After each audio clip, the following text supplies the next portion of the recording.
Oi gente, tudo bem? Hoje eu vim gravar sobre um assunto que vem falando ao meu coração há um tempo e eu senti bastante a necessidade de compartilhar sobre ele com alguém assim, e me veio essa vontade de trazer aqui em vídeo, né, para postar aqui no YouTube. E bom, espero que Deus fale com você através dessa palavra. Se você puder abrir comigo, abra sua Bíblia no livro de Juízes. Tô abrindo aqui ao vivo também, que eu não marquei, mas é o livro de Juízes, capítulo 6, versículo 11 em diante. Eu vou ler aqui a minha tradução e se eu conseguir na edição vou colocar ali na tela para você estar acompanhando, né, caso você não esteja com sua Bíblia em mãos no momento. Então o anjo do Senhor veio e assentou-se debaixo do carvalho que está em Ofra, que pertencia a Joás, Abiesrita. E Gideão, seu filho, estava malhando o trigo no lagar para o salvar dos midianitas. Então o anjo do Senhor apareceu e lhe disse: O Senhor é contigo, homem valoroso. Mas Gideão lhe respondeu: Ai, Senhor meu, se o Senhor é conosco, por que tudo isto nos sobreveio? E que é feito de todas as suas maravilhas, que nossos pais nos contaram, dizendo: Não nos fez o Senhor subir do Egito? Porém, agora o Senhor nos desamparou e nos deu nas mãos dos midianitas. Então o Senhor olhou para ele e disse: Vai nesta tua força e livrarás Israel das mãos dos midianitas. Porventura não te enviei eu? E ele lhe disse: Ai, Senhor meu, com que livrarei Israel? Eis que minha família é a mais pobre em Manassés, e eu, o menor, na casa do meu pai. E o Senhor lhe disse: Porquanto eu hei de ser contigo, tu ferirás aos midianitas como se fossem um só homem. Amém? Olha, eu acho que Gideão, ele é muito conhecido pela passagem que está adiante, né?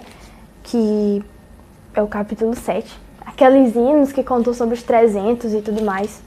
Mas o Senhor me fez refletir bastante sobre a parte antes dos 300. Acontece que, assim, para ter um contexto geral, né? Do que o Gideão estava falando aqui, quando ele disse que o Senhor havia os desamparado. No início do capítulo, né, porque eu li de 12 dias no início, né, no versículo 1, ele vai explicar que Israel estava passando por uma situação muito complicada. Israel estava sendo oprimido por outras nações ao redor dos midianitas e etc., que faziam com que eles ficassem se escondendo o tempo todo. Essa situação era tão preocupante. Quando eles plantavam, vinha os seus inimigos, pegavam as suas plantações, né, quando elas cresciam, roubavam.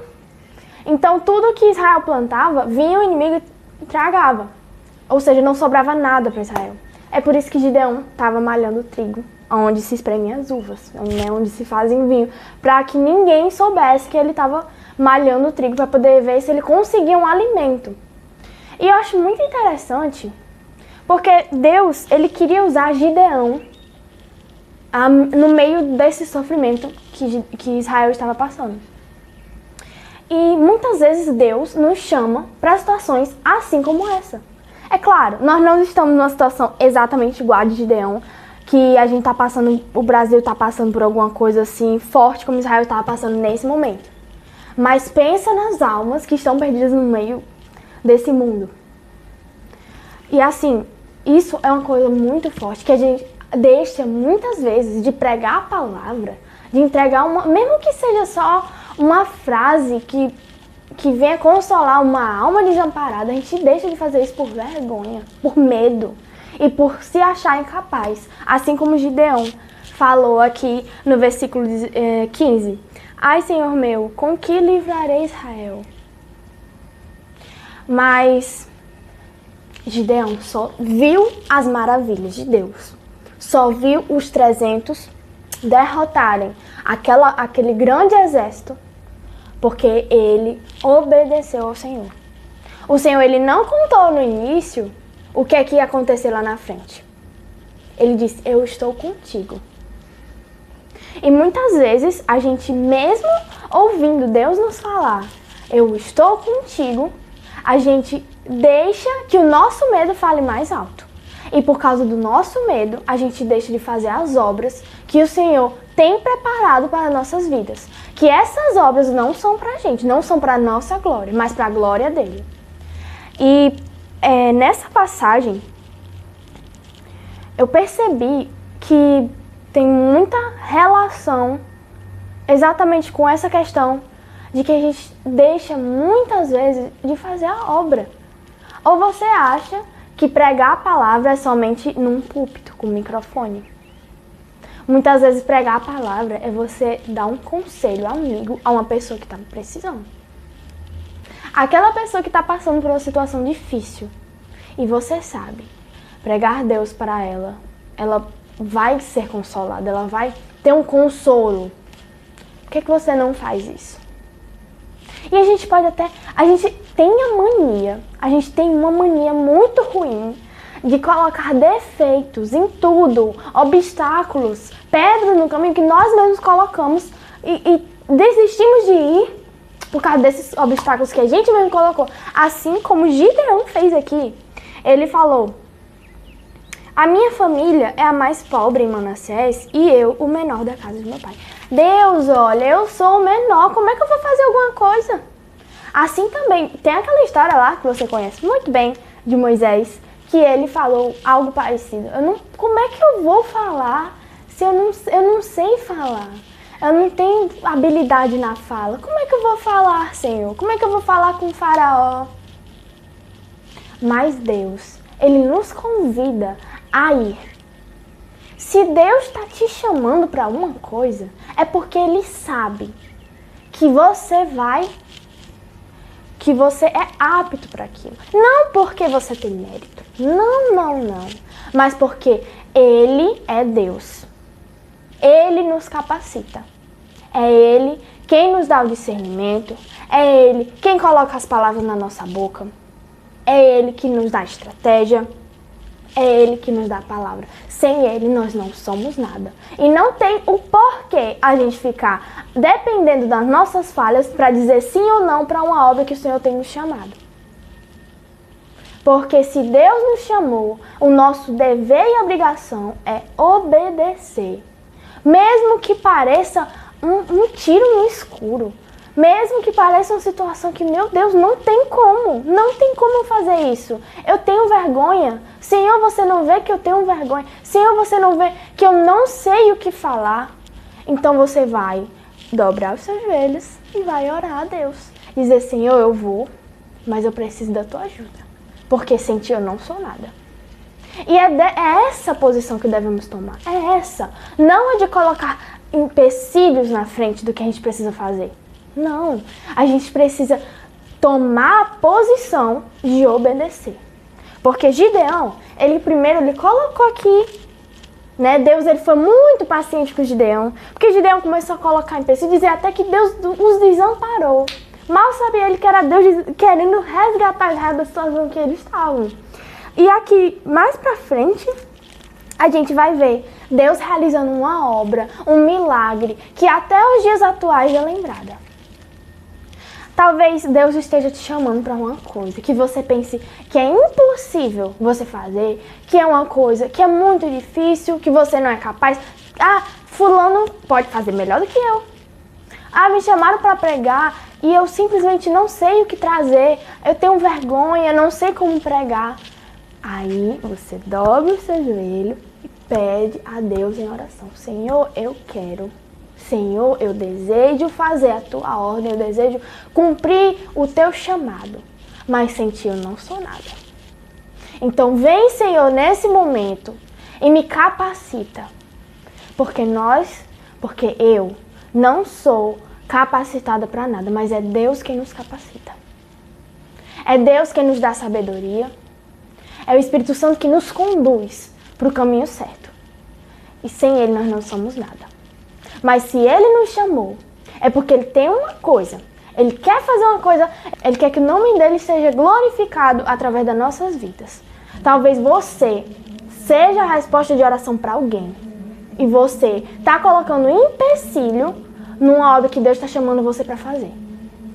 E é por isso que nós devemos ser muito atentos. Devemos ter muita cautela para não deixar que o medo, a dúvida ou qualquer outra coisa empate a gente de fazer o que Deus nos chama a fazer. E não venha pensar que vai ser coisas extraordinárias. Às vezes Deus quer uma coisa simples de você. Seja para dizer uma palavra simples para alguém, até pregar na igreja, ou até mesmo uma ação de mandar uma mensagem. Uma coisa simples. Simples. Se Deus te mandou, vá. Por que você está assim? Por que você está colocando tantos obstáculos no caminho? Se Deus te mandou, Ele é contigo. Se Ele disse, eu sou contigo, não tenho que temer. Olha o que Deus fez na vida de Gideão. Gideão, ele estava numa situação precária. Ele estava malhando o trigo, ele estava moendo o trigo num lugar que nem era para moer trigo, para ver se ele conseguia ter o que comer. Ele estava numa situação muito ruim e Deus viu ele, Deus viu o clamor de Israel. Deus viu e por isso que ele queria alguém disposto a obedecer a ele e disposto a cumprir a obra dele na vida de Israel, na vida dele.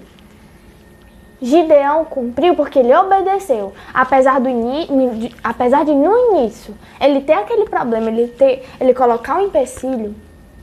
Com a paciência de Deus ele foi e cumpriu. E olha o que Deus fez na vida dele. E o que Deus quer da gente é confiar nele. Do que adianta a gente falar aqueles lindos salmos, cantar aqueles lindos hinos, e a gente não confiar nele como a gente canta, não confiar nele como a gente prega.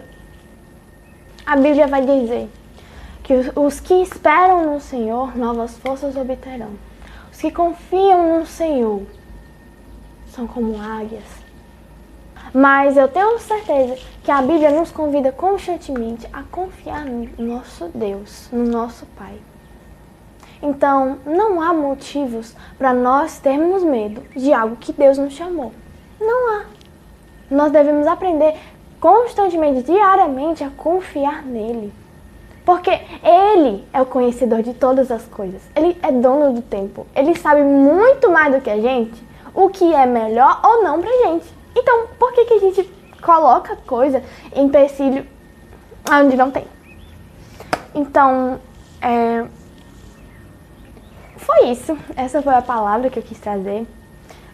Eu vou dizer que fugiu um pouco do que eu queria trazer. Eu ia trazer toda uma linha de raciocínio, mas acabei trazendo outra.